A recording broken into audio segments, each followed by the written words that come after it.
अरेनिस equation continue कर रहे हैं आगे। K is equal to A raise to the power minus EA by RT. A and E are Arrhenius parameter and assume no effect of temperature on these. Temperature increase करते जाओ करते जाओ करते जाओ, K की वैल्यू क्या होती जाएगी, इंक्रीज। ठीक है, K कभी भी एक्चुअल प्रैक्टिस में A के बराबर नहीं हो सकता। All the collisions never to be effective. Last में यहीं पे छोड़ा था कि if you take the temperature infinite then what happens, temperature बढ़ाते गए, रेट बढ़ता गया बढ़ता गया बढ़ता गया, टेम्परेचर इनफाइनाइट कर दो तो क्या होगा, तो उस टाइम क्या हो जाएगा, K इज इक्वल टू ए। क्या रियल में ऐसा पॉसिबल है इसे अटेन करना, तो नहीं है। इसलिए मैं बार बार बोल रही हूँ कि K की वैल्यू रियल में क्या आती है, लेस देन ए। ठीक है, कल एक्टिवेशन एनर्जी के बारे में पढ़ रहे थे कि रिएक्टेंट अपने आप में स्टेबल है। इस रिएक्टेंट को प्रोडक्ट में कन्वर्ट होने के लिए इस एनर्जी बैरियर को क्रॉस करना पड़ता है, इसको क्रॉस करना पड़ता है। इसकी एनर्जी इतनी है रिएक्टेंट की एनर्जी, और ये यहां तक जाने के लिए इसे एक्स्ट्रा एनर्जी लेनी पड़ेगी। तो ये एक्स्ट्रा एनर्जी क्या है इस रिएक्शन के लिए, एक्टिवेशन एनर्जी। क्या हर एक रिएक्शन में एक्टिवेशन एनर्जी रिएक्टेंट्स के लिए जरूरी है देना? मीन्स ऐसा हो सकता है कि किसी रिएक्शन के लिए एक्टिवेशन एनर्जी 0, मतलब कभी ऐसा हो सकता है कि सीधा रिएक्टेंट प्रोडक्ट में कन्वर्ट हो जाएगी, ग्राफ अपना ऐसे आ जाएगी, ऐसा हो सकता है, मतलब आपको एक्स्ट्रा एनर्जी देनी ना पड़े। ऐसा नहीं हो सकता बेटा, ऐसा होगा तो इट मींस आपका रिएक्टेंट स्टेबल ही नहीं है, फिर तो नेचर में रहेगा नहीं। एक्टिवेशन एनर्जी 0 मींस इसे एक्टिवेट करने के लिए कोई एनर्जी की जरूरत नहीं है, ऑलरेडी एक्टिव है। अगर ये ऑलरेडी एक्टिव है तो फिर तो टिकेगा ही नहीं। कल याद बताया था, क्या बताया था, काइनेटिक स्टेबिलिटी ऑफ फ्यूल, कि फ्यूल है ना वो अपने आप क्यों नहीं बर्न हो जाता।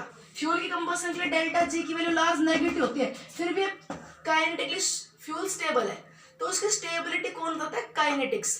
कि उस फ्यूल को बर्न होने के लिए एक्स्ट्रा एनर्जी की जरूरत होती है, जब तक आप वो एक्स्ट्रा एनर्जी प्रोवाइड नहीं करोगे वो अपने आप बर्न नहीं होगा। बोलो, conversion of diamond to graphite, carbon की thermodynamically more stable form graphite है। डायमंड का ग्रेफाइट में कन्वर्ट होना फीजिबल है, डायमंड अपने आप ग्रेफाइट में कन्वर्ट हो जाना चाहिए, और लाखों करोड़ों सालों से रखा डायमंड ग्रेफाइट में कन्वर्ट तो नहीं होता कभी भी अपने आप, नहीं तो लूट जाए सारे के सारे हैं। डायमंड अपने आप ग्रेफाइट, डेल्टा जी नेगेटिव इसके लिए, तो डायमंड को ग्रेफाइट में कन्वर्ट होने के लिए जो रोकता है वो कौन रोकता है, ये बैरियर, एक्टिवेशन एनर्जी। मींस मैं कहना चाह रही हूँ एग्जांपल से कि एक्टिवेशन एनर्जी बेटा रिएक्शन के लिए 0 नहीं होती, मतलब जरूर रिएक्टेंट्स को हमें थोड़ी बहुत एनर्जी देनी पड़ती है, तब वो प्रोडक्ट में कन्वर्ट होने के लायक होता है। अपने आप वो इस काबिल नहीं होता है कि सीधा प्रोडक्ट में कन्वर्ट हो जाए। अगर अपने आप इस काबिल होता तो फिर वो नेचर में रहता ही नहीं, फिर वो पीक में कन्वर्ट हो ही जाता, वो टिकता ही नहीं। तो कभी भी किसी रिएक्शन के लिए एक्टिवेशन एनर्जी 0 नहीं होती। ठीक है, इट इज नॉट पॉसिबल। अब पूछ ले जाए what happens if E is 0, अगर E की वैल्यू 0 तो क्या हो जाएगा, देखो करो पुट, यहाँ पे E की वैल्यू 0 पुट कर दो, ये 1 हो गया, बट अब K इज इक्वल टू फिर ये आ गया ना, और that is not possible. All the collision which occurs at particular time period never be effective. Collisions बहुत सारे होते हैं एक साथ, जरूरी नहीं है कि सारे के सारे कोलिजन्स प्रोडक्ट बनाने के लिए रिस्पॉन्सिबल हो। Only a part of these collisions is able to convert into product. तो अगर पूछ लिया जाए क्या E 0 हो सकता है, तो जी नहीं हो सकता। अगर E 0 हो जाए तो क्या हो जाएगा, 0 हो जाएगा, तो K A के बराबर हो जाएगा। रियल प्रैक्टिस में ऐसा पॉसिबल नहीं है।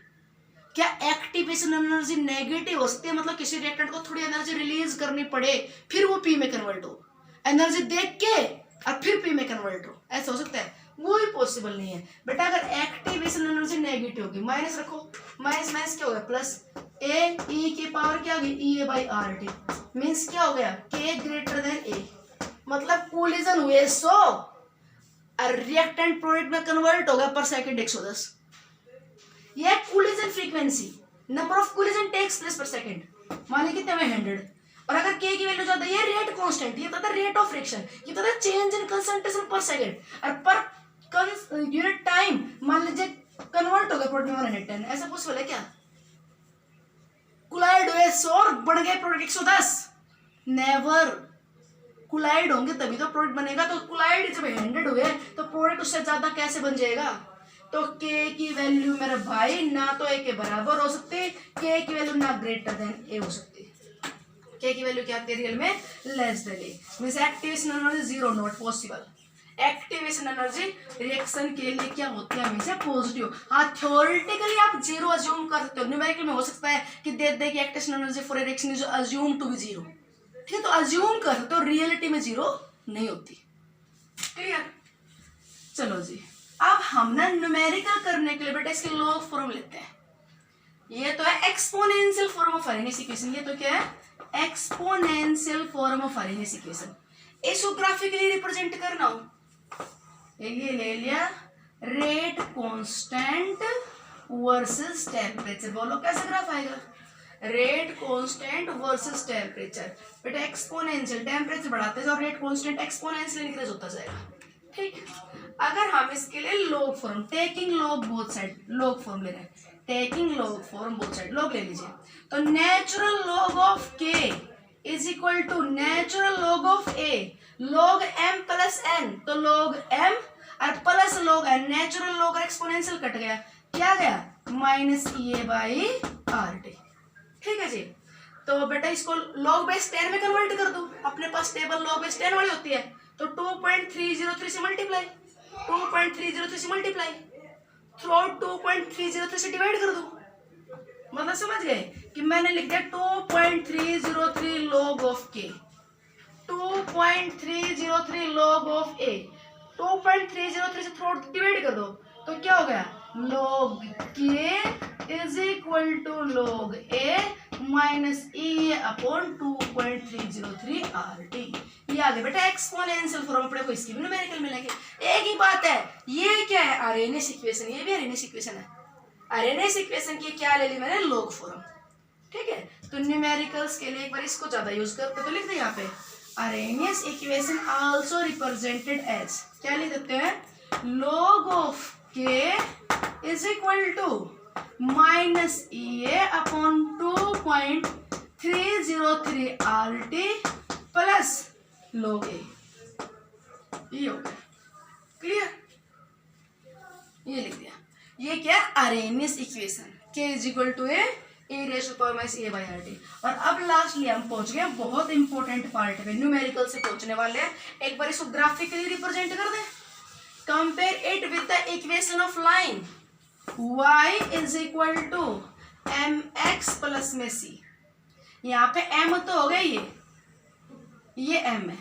ठीक है, ये तो m, y है log ऑफ k और 1/t ये अपना x और ये c।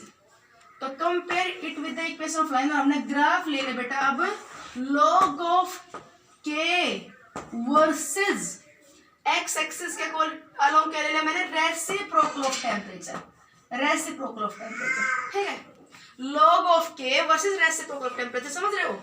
ये y और ये होगा x। ठीक, स्लोप नेगेटिव तो स्ट्रेट लाइन आएगी डिसेंडिंग ऑर्डर में। स्लोप नेगेटिव है तो स्लोप पॉजिटिव होता है, डिसेंडिंग होता। इंटरसेप्ट है log a, तो इसलिए ये ग्राफ आ गया with reciprocal of temperature. Straight line है। ठीक, ये आ गया स्ट्रेट लाइन। आगे जाके वो कट कर देगा नीचे। स्लोप क्या होगा इसका? अगर आपको स्लोप दे दे तो स्लोप इसलिए नेगेटिव मिलेगा, आपको डिसेंडिंग है। तो स्लोप इज इक्वल टू क्या लिखो? क्या है स्लोप? किसके बराबर है? Minus E A upon 2.303 R. Numericals में यूज होगा जी। नहीं, स्लोप नेगेटिव तो माइनस माइनस कट जाएगा। स्लोप जो भी होगा इस लाइन का नेगेटिव होगा तो माइनस माइनस कट जाएगा। ये आपका एक्टिवेशन एनर्जी पॉजिटिव है। एक्टिवेशन एनर्जी रिएक्शन के लिए नेगेटिव जीरो नहीं मिलेगी आपको। ठीक है, तो यहाँ पे बताओ स्लोप जो दिया जाए उसे 2.303 से और r से मल्टीप्लाई कर दो, क्या आ जाएगी? Activation energy. क्लियर? आप ध्यान रखना स्लोप आ गई इसके बराबर। अच्छा जी, आपने इंटरसेप्ट क्या है? तो ये logarithm of the collision frequency, logarithm of the collision frequency, ये क्या होगा? इंटरसेप्ट। क्लियर? अगर आपको कल का याद है तो मुझे ये बताओ, अब activation energy large then reaction is fast और स्लो? बताओ जल्दी बताओ।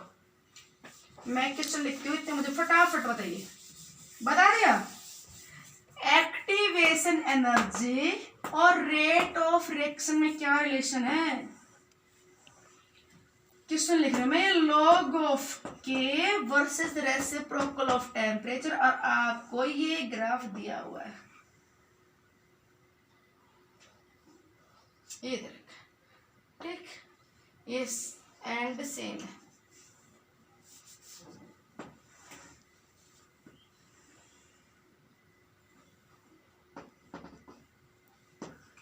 इनिशियल पॉइंट और फाइनल पॉइंट पॉइंट सेम है इनका, ठीक है। ये ग्राफ दिया हुआ है, यहाँ पे कह दिया ये ग्राफ दे दिया फर्स्ट और ये दे दिया सेकंड।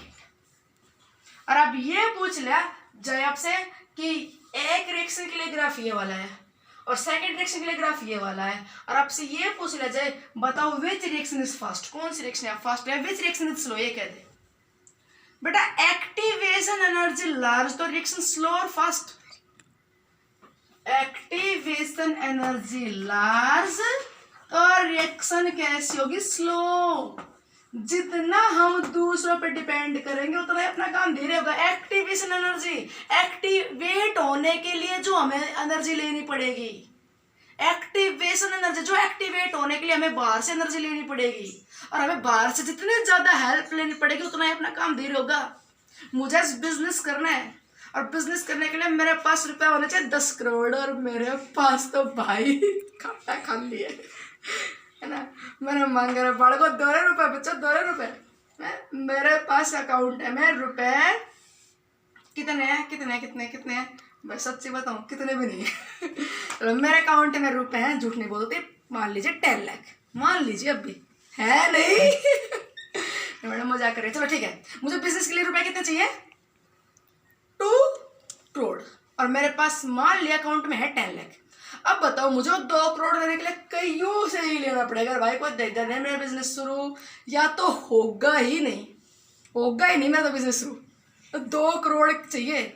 चलो ठीक है, मैंने अपने बढ़ा लिए अकाउंट में रुपए, और आज मेरे पास अकाउंट में रुपए हो गए, सपोज कर लीजिए, सपोज करने में क्या जाता है, मान लीजिए 1 करोड़ हो गए, ठीक है ना, सपोज करे तो अच्छा करते हैं। अब मुझे 1 करोड़ चाहिए बाहर से, भाई नहीं दिए, नहीं देते कोई रुपया, दे दो कौन दे 1 करोड़ रुपए, कोरोना वैसे फुल फैल रहे है ना भाई। मैंने अपने रुपए कर लिए 1.5 करोड़, ओके। अब तो 50 लाख लेने पड़े हैं, है ना, तो 50 लाख मेरे से किसी ने दिए भाई, किसी ने 2 दिए, किसी ने 3 दिए, किसी ने 4 दिए, और ऐसे करते करते बेटा मान लीजिए 6 महीने निकल गए 50 लाख रुपए, ठीक है, मान लीजिए। तो मेरा काम तो 6 महीने बाद शुरू होगा, मेरा काम जो होना चाहिए था आज मेरे पास 2 करोड़ तो आज स्टार्ट हो जाएगा, और उसे बाहर से लेने पड़ेंगे, तो 6 महीने लग गए इकट्ठे करने में रुपए। लो भाई 6 महीने बाद काम होगा बेटा। मैंने मेरे पास रुपए मान ली इकट्ठे कर लिए 1.8, तो भाई मुझे तो फिर कितनी जरूरत है, 20 लाख की जरूरत है। मेरे पास 20 लाख रुपए मान लीजिए आ गए 1 महीने में, तो जो काम मेरा 6 महीने में स्टार्ट होने वाला था वो 1 महीने में स्टार्ट हो जाएगा। तो बोलो रिएक्शन फास्ट हो गई कि नहीं, मेरा काम फास्ट, मेरे काम जो होना था टाइम फास्ट मतलब कम हो गया कि नहीं। तो 6 महीने लगते काम करने में, शुरुआत करने में, और अब 1 महीने लगेगा। और मेरे पास रुपया मान लीजिए 1.95, मुझे 5 लाख की जरूरत है, मैंने बोल दिया 5 लाख दिए, दूसरे दिन मेरे से 5 लाख मिल गए और मेरा दूसरे दिन काम शुरू। मेरी बात समझे कि जितना दूसरों पे ज्यादा डिपेंड करेंगे उतना ही प्रोसेस स्लो हो जाता है। तो activation energy large, activation energy जो दूसरों से हमें एनर्जी लेनी पड़ती है खुद को एक्टिवेट करने के लिए वो होती है। तो activation energy large, reaction slow. अब बताओ मेरे कौन सी रिएक्शन स्लो है, जल्दी बोलो कौन सी स्लो है बताओ। अब बताओ ये यहाँ पे इसका स्लोप क्या होगा, dy/dx, ठीक है। इसका स्लोप कितना होगा dy बाई, मैं यहाँ पे छोड़ती हूँ उसको, फिर ऐसे समझ नहीं पाओगे तो ये यहाँ पे छोड़, ठीक है। इसका स्लोप क्या होगा dy/dx। तो या तो स्लोप किसका बढ़ाएगा, dy तो सेम, dx किसका कम है, तो स्लोप इसका लार्ज, और इसका स्लोप बढ़ा तो इसकी एक्टिवेशन एनर्जी ज्यादा। Slope is equal to this, slope बढ़ेगा तो स्लोप नेगेटिव आएगा, तो स्लोप बढ़ेगा तो एक्टिवेशन एनर्जी ज्यादा आएगी। तो जिसका स्लोप बढ़ा उसकी एक्टिवेशन एनर्जी ज्यादा, वो प्रोसेस स्लो। समझे कुछ बात को, ध्यान देना, ठीक है। चलो जी एक लास्ट, अब आप बताओ what is the effect of temperature on the rate constant. अरे इसने बताया एक्सपोनेंशियल, न्यूमेरिकल करेंगे जी, आप खुद भी करना, मैं कल करवाऊंगी आपको नेक्स्ट वीडियो में। लॉग फॉर्म लें तो log k is equal to log a minus e upon 2.303 RT, ठीक। बेटा टेम्परेचर मान लीजिए, सुनना बात, जो सबसे मेन न्यूमेरिकल जो आने वाले ज्यादा जो मिलते हैं, टेम्परेचर T1 पे मान लिया मैंने रेट कांस्टेंट K1, देखो ध्यान से, एक पर्टिकुलर टेम्परेचर पे यही क्वेश्चन होती है, मान लिया टेम्परेचर T1 पे रेट कांस्टेंट K1, इसी रिएक्शन का टेम्परेचर मैंने T1 से इंक्रीज करके T2 कर लिया, latest T2 is greater than T1, T2 मेरे हाई टेम्परेचर का है, तो टेम्परेचर बढ़ाया तो रेट कांस्टेंट भी बढ़ेगा, और रेट कांस्टेंट K1 से बढ़ के क्या हो गया K2। टेम्परेचर इंक्रीज करने से रेट कांस्टेंट इंक्रीज हो गया। ठीक है जी, तो रेट कांस्टेंट भाई साहब हो गया बेंजो हो गया log K2। There is no effect of temperature assume on Arrhenius parameter. A था ए रहेगा, no effect of temperature. A ध्यान से सुनना, ए थी एक्टिव एनर्जी ए ही रहेगी। टेम्परेचर क्या हो गया 2.303 आर, टेम्परेचर T1 से क्या हो गया T2। ओके, टेम्परेचर बदला रेट कांस्टेंट बदल गया। ए और ई ये टेम्परेचर के चेंज करने से चेंज नहीं होंगे, आप याद रखना ये बात। Equation number first, equation number second, subtracted equation number second. Okay, मैं बोलता हूँ subtracted equation number first from the second. आप फर्स्ट को सब्ट्रैक्ट कर दो सेकंड में से, कर दो 2 - 1। Okay, log K2 minus log K1, log M minus log M। आपको खूब पता है क्या हो जाएगा log M बाई M, क्या होगा log K2 by K1 is equal to minus cancel, minus 2.303 R common है, माइनस माइनस में प्लस करके भाग ले लिया। अब सॉल्व करके बनाइए, 2.303 आर ले मैंने कॉमन। ठीक है बेटा, ये बच जाएगा मेरा 1/T1। माइनस क्या था, ये फर्स्ट वाले माइनस, तो माइनस माइनस प्लस हो गया, तो 1/T1 माइनस 1/T2। ओके, सुनो बात, अपने पास अरेनियस इक्वेशन लॉग फॉर्म में दो डिफरेंट टेम्परेचर रेट कांस्टेंट दिए हूं, तो ये आगे जिन न्यूमेरिकल इसके धड़ाधड़ खूब मिलेंगे। मैं इसमें एक न्यूमेरिकल अभी करवाती हूँ। log K2 by K1 is equal to EA 2.303 R T2 minus T1 by T1 T2। Okay, ये आ गई आपकी most important form of Arrhenius equation. इसके न्यूमेरिकल से धड़ाधड़ खूब सारे, एक न्यूमेरिकल में बोलती हूँ। आपसे कोई ये कह दे, ये बोल दे कि as the temperature rises from 20 degree Celsius to 40 degree Celsius then rate of reaction becomes quadruples. सुन रहे हो मेरी बात, सो तो नहीं गए हो। Temperature rises from 20 degree Celsius to 40 then rate of reaction quadruple, quadruple means 4 time.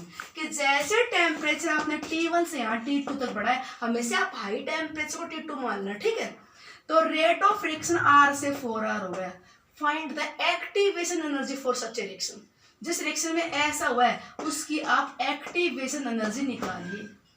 मेरे पास टेम्परेचर का रिलेशन R के साथ नहीं है, K के साथ है। बार बार याद दिलाया था, टेम्परेचर जो इफेक्ट R पे डालेगा वो इफेक्ट K पे भी डालेगा। टेम्परेचर के चेंज करने से पक्का दूंगी, अगर कोई ना चाहो तो। टेम्परेचर के चेंज करने से, ये मैंने चेंज कंसंट्रेशन मैंने नहीं बदली, अगर टेम्परेचर के बढ़ाने से ये R से 4R हुआ तो K में तो बेटा 4K हुआ। तो याद रखने बात, तो रेट ऑफ रिएक्शन K से क्या हो, रेट कांस्टेंट K से क्या होगा 4K। मींस अगर मेरा K1 की वैल्यू K थी तो बेटा K2 की वैल्यू क्या हो गया, टेम्परेचर 4K। ठीक है, रख दे यहाँ पे log K2 by K1 4K upon K log 4 हो गया इज इक्वल टू EA निकालना है 2.303 R की वैल्यू बोलो। अगर R की वैल्यू बेटा जूल में लोगे तो एनर्जी आपके पास जूल में आ जाएगी, तो 8.314 यूनिट क्या होती है, जूल पर केल्विन पर मोल। सुनो बात, जूल पर केल्विन पर मोल। ये तो K2 बाई K1 था, इसका सेकंड इनवर्स, ये भी सेकंड इनवर्स, ये तो यूनिटलेस है। इधर सुनो जी, अगर टेम्परेचर आप केल्विन में लोगे तभी तो पर केल्विन और केल्विन कटेगा, बोलो तो एनर्जी जूल पर मोल में आ जाएगी। तो आप पक्का याद रखना, this temperature must be taken in kelvin, क्योंकि बेटा जूल पर केल्विन पर मोल है। पक्का याद रखना, देखो फिर कहोगे मैडम बताया नहीं। ये पक्का आप टेम्परेचर 100% किस में लोगे, केल्विन में। चलो तो बेटा T2 माइनस T1 तो 40 माइनस 20 है तो 20 रहेगा। कहते मैंने डिग्री सेल्सियस में ले लिया, एक आता है कोई बच रहा होगा मेरा जैसा सारे इंटेलिजेंट हो। केल्विन में लो, डिफरेंस है सेल्सियस में, मतलब 273 प्लस में 40 और माइनस में 273 प्लस में 20, डिफरेंस तो 20 आएगा। टेम्परेचर 273 प्लस 40 बोलना रहे, क्लास में होता तो फटाक दे बोल देते। 20 का तो मुझे पता है 293 हो गया और फिर 313 हो गया है ना। समझ रहे मेरी बात को, मेरी बात समझ रही है। Temperature must be taken in kelvin. ठीक है बेटा जी, और यहाँ से आ जाएगी एक्टिवेशन एनर्जी। Okay, thanks.